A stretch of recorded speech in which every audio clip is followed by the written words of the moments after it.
नाही म्हणजे ज्यांना ज्यांना वाटतंय मनोज जरांगे युद्धात जिंकले पण तहार ठरले, त्या सगळ्यांसाठी एक मेसेज पुरेसा आहे की अजूनही मनोज जरांगेंनी हातचा राखून ठेवलेला आहे.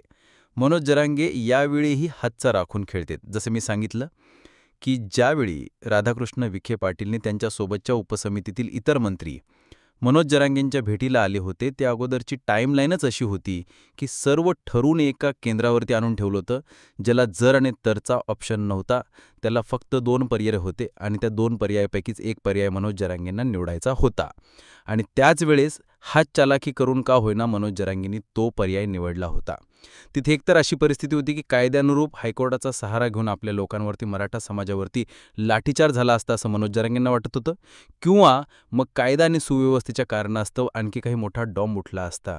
मग हे सगळं सुरू असताना ज्यावेळी राधाकृष्ण विखे पाटील त्यांच्या हातात घेऊन आलेला मसुदा आणि त्यात तुम्हाला जर काही त्रुटी आढळल्या असतील तर त्या आम्ही आत्ताच्या आत्ता सरळ करायला तयार आहोत, ही विखे पाटलांनी घेतलेली भूमिका आणि मनोज जरांगे यांनी दिलेला होकार, यामध्ये 2 ट्विस्ट असे होते की ज्या 7 पैकी 5 मागण्या मान्य झाल्यात, त्यातील 2 मागण्या ज्या पेंडिंग आहेत, त्या 2 मागण्यांच्या बळावरती अजूनही मनोज जरांगे हातचा राखून खेळतात.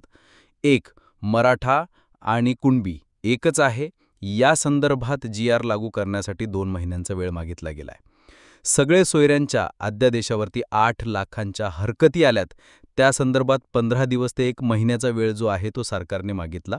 म्हणजे जो वाढीव वेळ 2 महिन्यांचा भेटलेला आहे, त्यामध्ये या जी.आरमध्ये ज्या ज्या काही त्रुटी, मी म्हणत नाही आजही की हा जी.आर सगळा फसवा आहे, मी सांगतोय की या जी.आरमध्ये ज्या काही त्रुटी आहेत, त्या त्रुटींवरती पुन्हा बोलता येऊ शकतं. काल राधाकृष्ण विखे पाटील मनोज जरांगेंच्या भेटीसाठी गॅलेक्सी हॉस्पिटलमध्ये गेले. त्याही वेळी राधाकृष्ण विखे पाटील तेच म्हटले की तुम्हाला यामध्ये ज्या काही त्रुटी जाणवत आहेत त्या त्रुटी सुधारून आपण नवीन जी.आर. द्यायला तयार आहोत. आता ज्यांना कोणाला जी.आर. संदर्भातील काहीही प्रश्न असतील त्यांनी थेट माझ्याशी भिडावं, असं राधाकृष्ण विखे पाटलांनी सांगून एक सरसगट मराठ्यांच्या बाजूने स्टँड घेणारा नेता म्हणून स्वतःला प्रोजेक्ट केलं. आता मनोज जरांगे सांगतात की मी अभ्यासकांची बैठक बोलवली होती, मात्र कोणीही अभ्यासक यायला तयार नाही. मनोज जरांगेंनी भर आंदोलनामध्ये जे अभ्यासकांविषयी भाषा वापरली, जी आक्रमक पवित्रा त्यांच्या विरोधामध्ये घेतला, ते बघता आता अभ्यासक मनोज जरांगेंसोबत भिडायला किंवा त्यांच्यासोबत कॉन्ट्रोवर्सी करायला तयार नाहीत.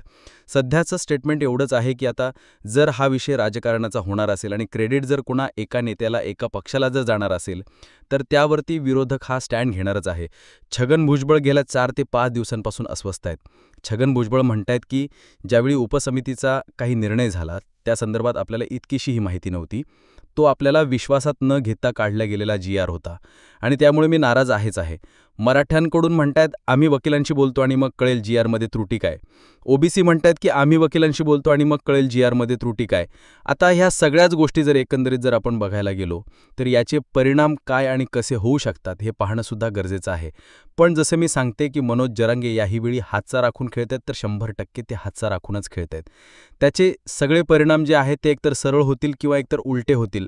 पण 2 महिन्यांच्या कार्यकाळामध्ये राधाकृष्ण विखेने आत्ताच, म्हणजे आंदोलन संपलं जे म्हणतायत, की आंदोलन गुंडाळण्यासाठी आणि आंदोलन उरकवण्यासाठी एक कागद जो होता तो मनोज जरांगेंच्या हातावर दिला.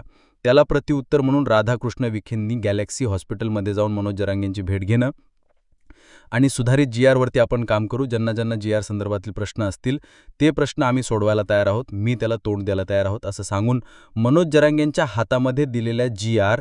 हा फक्त आंदोलकांना मुंबईतून बाहेर काढण्यासाठी नव्हता, तर तो कायद्यात टिकेल अशाच पद्धतीचा होता. हा मेसेज राधाकृष्ण विखेंनी दिला. देवेंद्र फडणवीसांनी या आंदोलनाचे सगळे अधिकार किंवा या आंदोलनासंदर्भात जे काही उपसमितीला निर्णय घ्यायचे ते सर्व अधिकार